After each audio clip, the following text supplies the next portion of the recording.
Our last speaker here, he is a very good motivational speaker from Cleveland, Ohio, and the students wanted me to bring him back by popular demand. So I would like to introduce to you Mr. Nate Phillips, and would you please come to the front? And it's nice.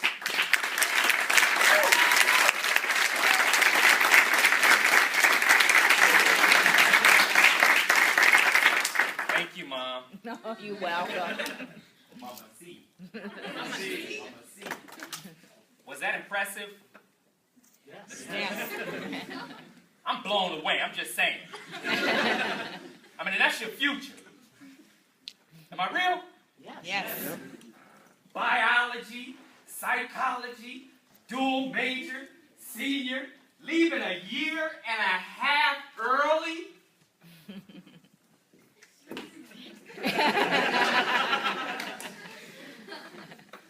I'm impressed.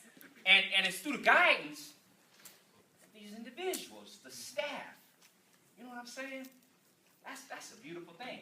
And that's your future. So you're going to be the next ones that's going to be replacing these individuals right in this seat. Who's going to be the first? Show of hands. Who's going to be the first? Thank you. Let me ask a couple questions. I'm just going to talk to you for a minute. I want to thank Ms. Clement for bringing me back, calling me and asking me to return. And I understand it was by the request of the students, which says a lot to me.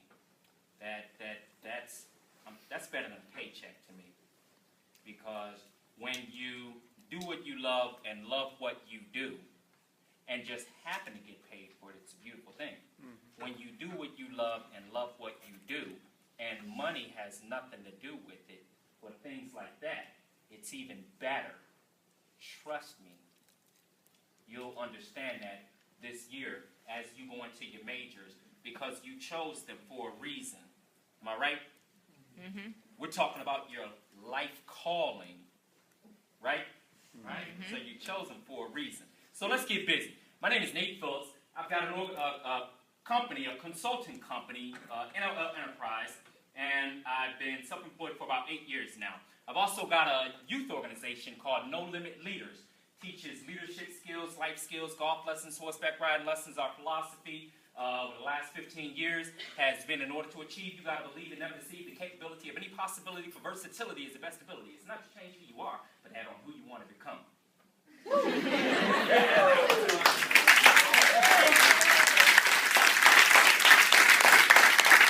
reason they brought me back because they know they're going to laugh, smile, maybe cry, and it's cool. I have fun. Trust me. And I make some good money having fun. Some people ask me, Nate, why do you smile all the time? And I say, why do you not?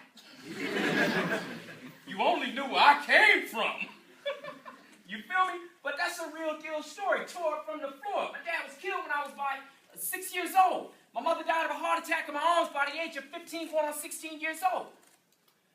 Still wanted to go to college. That's what she wanted me to do, so I knew I had to do it. So I came out of high school on my own. Asked the aunt to sign custody papers so I didn't become a ward of the state, and she did that for me. My uncle said, well, I don't know if you can live with us. I said, I don't need to. Just sign the paper for me, and I'm cool.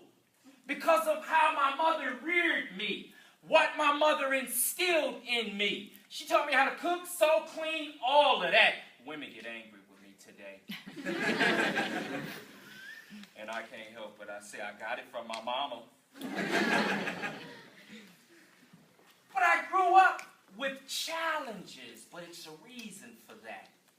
So when I got an opportunity to go to school, I went to a small school outside of Philadelphia, Cheney University, and my ride dropped me off, put my luggage on the curb, turned around and came back to Cleveland, and I was up there like, huh? Just like you. You didn't have to go through that because you have support in your lives right now, and you got to use them, okay? You have support here now that you have to use. You have support in the team right here that you have to use. And Dr. Blank mentioned you have support within each other that you're going to have to use. All right? Is that cool? It's cool. So I want to tell you just 3 short stories and a moral. That's all I want to do today. There was this gentleman that moved to a neighborhood because he liked the environment. He liked the climate. He liked everything about this neighborhood. But the best thing he liked about it was the butterflies. All of these pretty butterflies that flew around. So when he moved into the neighborhood, he enjoyed going out on his porch in the morning and just watching the butterflies. So one morning he was on his porch and he noticed a caterpillar that was crawling up and down the porch. So he was like talking to the caterpillar, your future's going to be so bright. Oh my goodness, you're going to turn into something awesome. And one day the caterpillar developed, it's a cocoon, right? Before they turn into a butterfly. So he saw the cocoon and he watched the cocoon for a little while. And as time went on, he started to see this cocoon struggle and start shaking all about and moving around on there. And he had never seen this before. So he decided one day that he was going to help. So he took something sharp and he cut a little slit into the cocoon to make it easier for it to develop, for it to come out and grow. Well, after he did that, it did come out, and it became a butterfly. And it was real small around that time. So he just kept watching it, and he noticed that it never grew any bigger, but it had the most beautiful colors on its wings. So he kept talking to this butterfly and encouraging it. You can grow, little butterfly, you can grow, you can do it. You have the most beautiful colors that I've ever seen. You can do this. Come on, grow. I'm feeding you. I got water next to you. And it wouldn't grow. Till one day he kept talking to this butterfly, and the butterfly turned around and said, look, man, it is what it is. This is my size. I can't grow anymore. And the man said, well, why not? You're a butterfly. So he said, you cut my cocoon too early. During the time that you thought I was struggling, I was preparing myself. My wings were developing. The color was coming in vibrant. But you thought I was struggling, and you wanted to help, but you really hurt me. Because I was supposed to be the most beautiful butterfly in this area.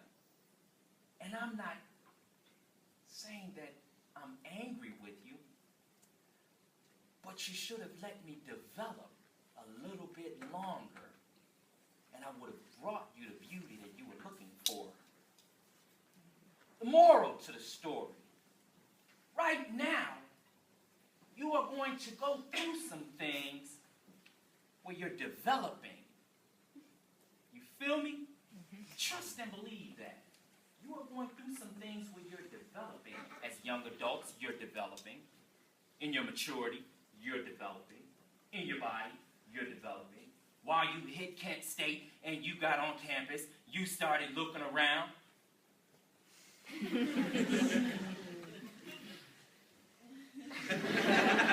Oh, we don't do that, huh? Oh, they're not focused on that. It's all class. Dr. Blank talked about that too. And Mama C will talk to you about that too. But you're developing. Do not let anyone disrupt your preparation. They spoke clearly about reputation.